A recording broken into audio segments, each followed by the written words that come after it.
Vocês? Espero que sim. Espero que estejamos todos bem neste momento muito difícil que vivemos. É sobretudo necessário que façamos um esforço de preservação, nos preservarmos de certa forma de tudo isso que está acontecendo.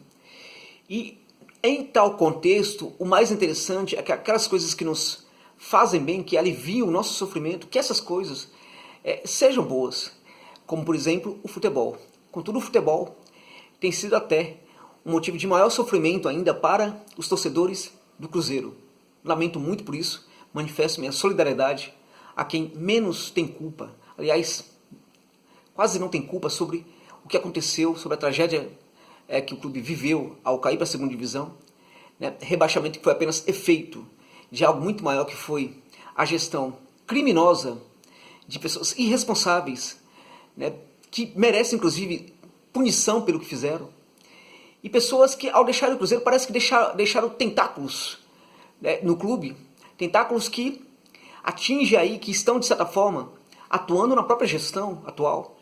O que mostra, o que sinaliza a dificuldade desse grande clube do futebol brasileiro, um dos maiores clubes da América Latina, de conseguir dar um salto de qualidade para sair da situação tão trágica que está vivendo.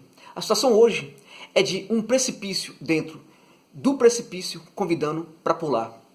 E quando a gente olha para o jogo, que é o mais importante, que este canal aqui vai sempre tentar estabelecer um debate sobre o jogo, sobre o que acontece dentro do jogo, quando a gente olha para esse tipo de jogo, a gente percebe que vai ficar muito difícil. Sobretudo porque hoje o comandante do Cruzeiro, que curiosamente, né, esteve muito bem no jogo contra a Ponte, curiosamente o Cruzeiro esteve muito bem no jogo contra a Ponte, e o mais absurdo, por que aquela equipe, claro que o Ailton não podia jogar, mas por que né, por que aquela equipe não esteve em campo contra o Cuiabá? Por que o Wellington não entrou para substituir o Ailton? Por quê? Não dá para entender. Uma escalação equivocada. Uma escalação de quem parece conhecer muito pouco os seus próprios jogadores, as características dos seus próprios jogadores. Uma escalação que só não foi mais horrível do que as substituições que o Ney fez durante a partida. No segundo tempo, ele geralmente substitui alguns minutos após a volta do intervalo, que é estranho. Por que não faz a substituição no intervalo? Espaço em que ele tem muito mais condição de conversar com os jogadores, de fazer com que essa conversa, quando ele potencializa, ele fala para o jogador o que ele tem de fazer, as funções que ele vai precisar exercer, ele está falando para esse jogador e para todos os outros ao mesmo tempo. É diferente, a possibilidade de orientar melhor um jogador e fazer com que essa substituição seja mais eficiente, ela é muito mais interessante no intervalo, porque a fala do técnico atinge muito mais jogadores. Então, quando o jogador entra alguns minutos depois, esse jogador ele entra, de certa forma, com algumas orientações, mas nem sempre os outros jogadores da equipe vão entender muito bem o que é essa alteração, ao menos nos primeiros minutos. Então, é mais uma atitude incompreensível, aliás, praticada por muitos técnicos. Mas, enfim, alteração, não alteração, escalação, tal, são problemas que o Ney tem cometido sempre e tal. Tem acontecido muito. A incapacidade de entender seus jogadores, né, de conhecer as características dos seus jogadores, é uma coisa que ele também tem demonstrado. No jogo contra o Cuiabá, isso foi ao extremo, chegou ao absurdo, quando ele pensa, por exemplo, que o Robertson é um jogador meio ofensivo que pode organizar a equipe. Isso chega a ser ridículo.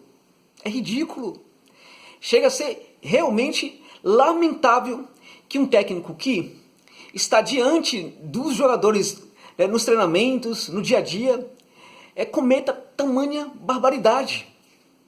Simplesmente o Ney acabou com a equipe ontem com as alterações, né, tirando ali armadores, colocando os jogadores fora de posição. Lamentável a atuação do Cruzeiro contra o Cuiabá, em um jogo em que as coisas pouco aconteciam. Porque muitas vezes, quando não se tem futebol, parece que todo mundo torce para que... Todo mundo não, o técnico e mesmo alguns jogadores parece que torcem para que nada aconteça, para que o tempo passe e nada aconteça e o jogo acabe. E às vezes o prêmio para esse tipo de postura é levar o gol no final, como um castigo, muitas vezes merecido, por essa postura covarde, tacanha e incompatível com o tamanho do Cruzeiro. O Cruzeiro está hoje na Série B, mas o Cruzeiro possui uma dimensão, uma estatura no futebol brasileiro que merece ser respeitada. e não é respeitada por jogadores ou por um técnico que às vezes pratica o tipo de jogo em que as coisas simplesmente não precisam acontecer, basta que o tempo passe. Isso é lamentável.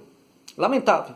Bem, agora, também é incompreensível algumas escolhas ou não escolhas. Então, traz jogador, né, do América, e esse jogador, Zé Eduardo, não joga. Por que trouxe? Por que esse jogador não é relacionado? Por que esse jogador não entra na equipe? Então você tem ali o Adriano, que poderia ser um jogador muito mais utilizado, poderia ser... Dá a camisa 5 para esse cara, para ver o que acontece. Parar de insistências com os jogadores que já mostraram que não conseguem mais responder. Henrique, por exemplo, Henrique não consegue. No jogo de ontem não conseguiu, não foi propriamente um dos grandes responsáveis. Não atuou, de certa forma, para que a equipe fosse derrotada, mas também não atuou no sentido de construir alguma coisa, no sentido de impedir a derrota, de fazer com que a sua equipe e tal... É aquela coisa da experiência. Alguns jogadores experientes precisam estar em campo para ajudar os mais novos e tal. Esses jogadores experientes do Cruzeiro, lamentáveis, não estão jogando nada, não conseguem utilizar sua experiência no fim do jogo, não conseguem usar sua experiência no fim do jogo para evitar o pior. Infelizmente, um dos jogadores ontem que, depois da boa atuação contra a Ponte, esperava-se muito dele e tal, não estava jogando mal, foi um dos responsáveis de certa forma, pelo gol, né, ao dar o bote errado ali, enfim, a forma como teve uma leitura da jogada, refiro-me ao Machado. Mas enfim, é um jogador que talvez é necessário nesse momento que não culpem muito pelo que aconteceu, porque aquilo foi também resultado de todos os erros que a equipe estava cometendo. A forma como o Cruzeiro recompõe, a forma como o Cruzeiro caminha de volta para o campo de ataque naquela jogada, a gente percebe perfeitamente que não existe um trabalho para que a recomposição defensiva funcione. Voltavam como se fossem jogadores numa pelada. Aliás, foi quase que um gol de pelada que o Cruzeiro tomou do Cuiabá aos 50 minutos do segundo tempo. Então, a gente percebe ali, nesse Cruzeiro, escalações erradas, alguns jogadores interessantes mal utilizados. Agora, a gente percebe também, e é necessário que vocês, torcedores do Cruzeiro, reflitam um pouco sobre isso. A gente percebe que alguns jogadores que são promessas da equipe já começam a ser criticados. E é necessário que tomemos cuidado com isso. Bom, o Caio Rosa é um garoto, né? Está sendo criticado. Sim, não jogou nada, não está jogando nada, mas enfim, é um garoto. O Maurício, de certa forma, às vezes é jogado de um lado, por outro, por um técnico, por outro, tal, né? Escalado fora de posição, ou, enfim, também não está jogando bem. Mas é muito importante que entendamos o seguinte: quando o modelo de jogo não funciona, é claro que muitos jogadores, as individualidades também não vão funcionar, ou vão funcionar muito mal. E o Cruzeiro está muitas vezes, na maioria das vezes, se valendo das individualidades para conseguir alguns bons resultados. É por isso que os resultados bons raramente acontecem.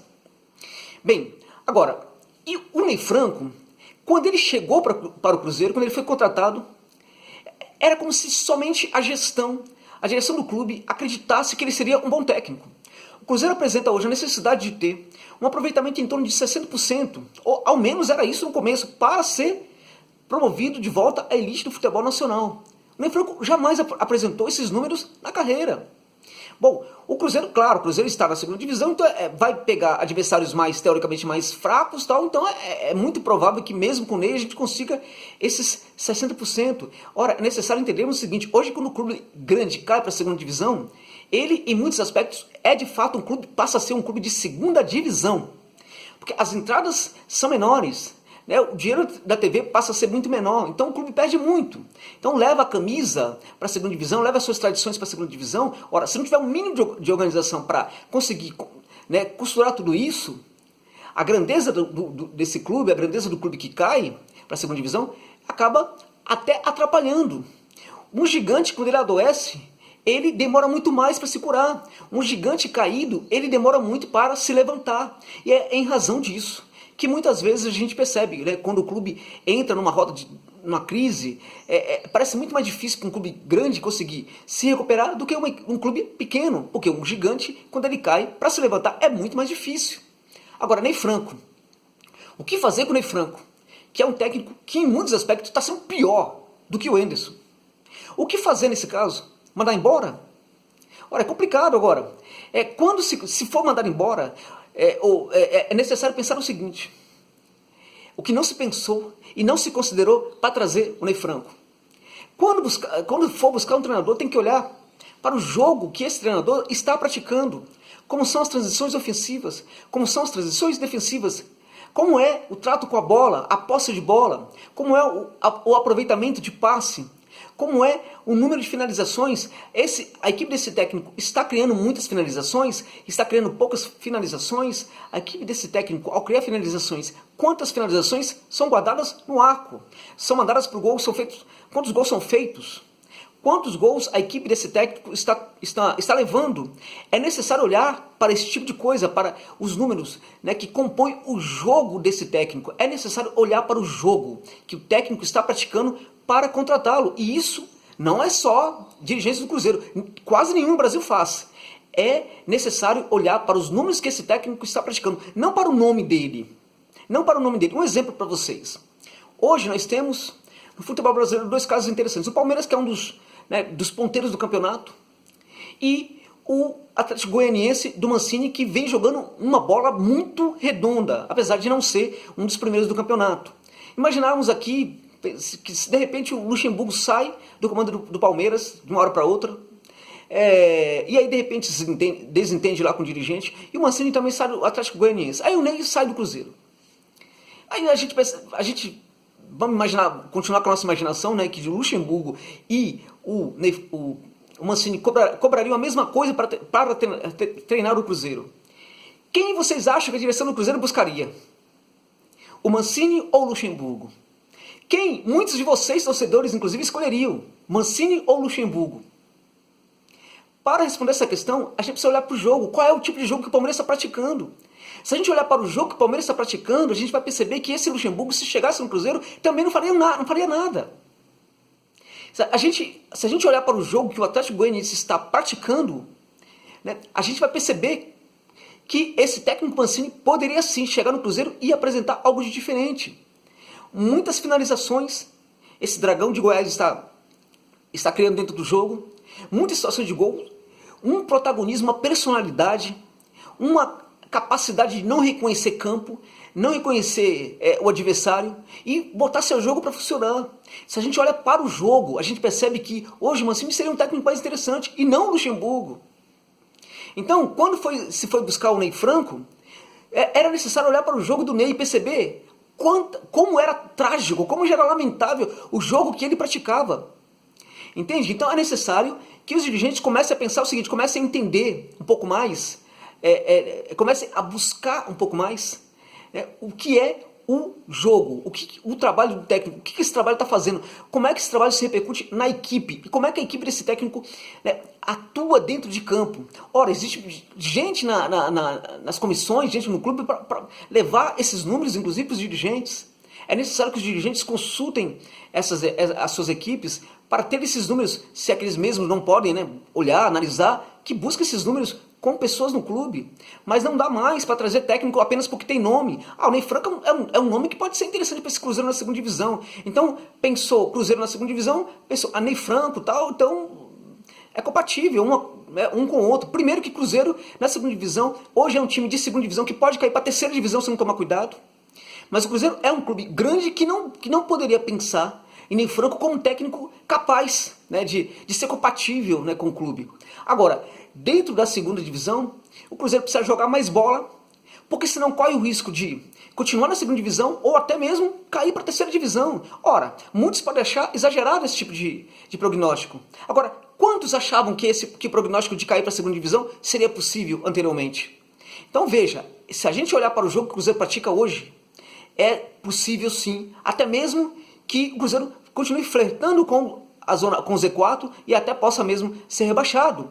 Então, agora, ao mesmo tempo, existe sim uma forma de se resolver esse tipo de coisa. O elenco do Cruzeiro não é o pior da Série B, muito pelo contrário. Mesmo com alguns jogadores não jogando bem, não é o pior elenco. É claro que tem alguns jogadores que não dá para aceitar. Henrique não dá para aceitar. Não entendo a volta do Sassá. O Sassá é o tipo de jogador, se ele quando ele está no elenco, ele pressiona por suas características físicas, ele pressiona o técnico a escalá-lo. O técnico olha para o Sassá, um cara de quase 5 metros, né? Com poder físico impressionante. O cara fala, esse cara vai me dar resultado. E aí escala o jogador. Se ele vai para o banco, o técnico também vai se sentir forçado, quando vê-lo no banco, a colocá-lo para jogar. A não ser que esse técnico tenha muita personalidade. E aí, meus amigos, é importante pontuar esse tipo de coisa. Um técnico hoje para o Cruzeiro precisa ter personalidade. Personalidade capaz de suportar a situação de pressão que vive, que seja capaz, inclusive, de suportar a possibilidade de que ele está muito sozinho nessa situação aí para dar uma resposta, de que talvez ele não tenha mesmo apoio de direção, enfim, que vai depender tudo dele mesmo, e aí ele vai precisar olhar para o elenco e falar, esse não serve, esse vai para o banco, esse aqui eu não escalo mais. Parar de jogar com jogador com nome. Se o Léo não estivesse lesionado, estaria jogando de titular, provavelmente, né? Assim como outros jogadores ali que estão ali. Jogadores da base do Cruzeiro estão sendo pouco aproveitados ou subaproveitados pelo momento e pelos técnicos que o Cruzeiro está, né, escolhendo para comandar o seu banco de reservas. Então, a tragédia que foi a queda para a segunda divisão foi efeito da gestão anterior.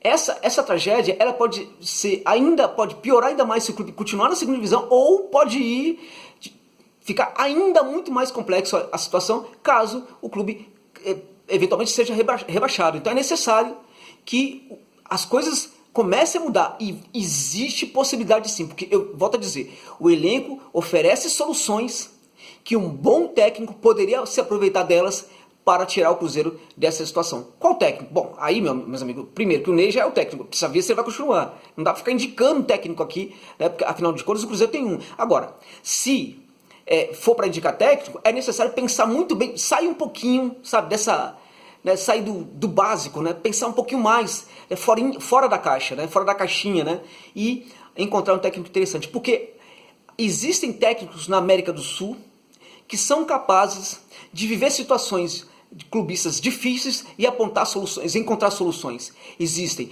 vários exemplos disso. O River, quando caiu para a segunda divisão, dos 3 principais atacantes que o River tinha, 2 não conversavam entre si. Não queria, nos vestiários, um ficava na ponta, outro ficava na outra ponta. Porque um deles não gostava sequer de ouvir o nome do outro, para vocês terem ideia. 2 desses 3 atacantes não falavam com o técnico. E o presidente nem chegava perto do vestiário, o diretor, ninguém, era só o técnico. E o River conseguiu subir. A crise do River naquela situação não era financeira como a do Cruzeiro, mas era uma crise impressionante. E o River subiu. Existem soluções, existem técnicos que são capazes, sim, de ver um ambiente como o do Cruzeiro e, mesmo que esteja muito sozinho, conseguir reverter a situação. Eu acho que um bom técnico nesse momento conseguiria. E acredito que o Ney Franco, neste momento, passa longe de ser esse bom técnico. É isso.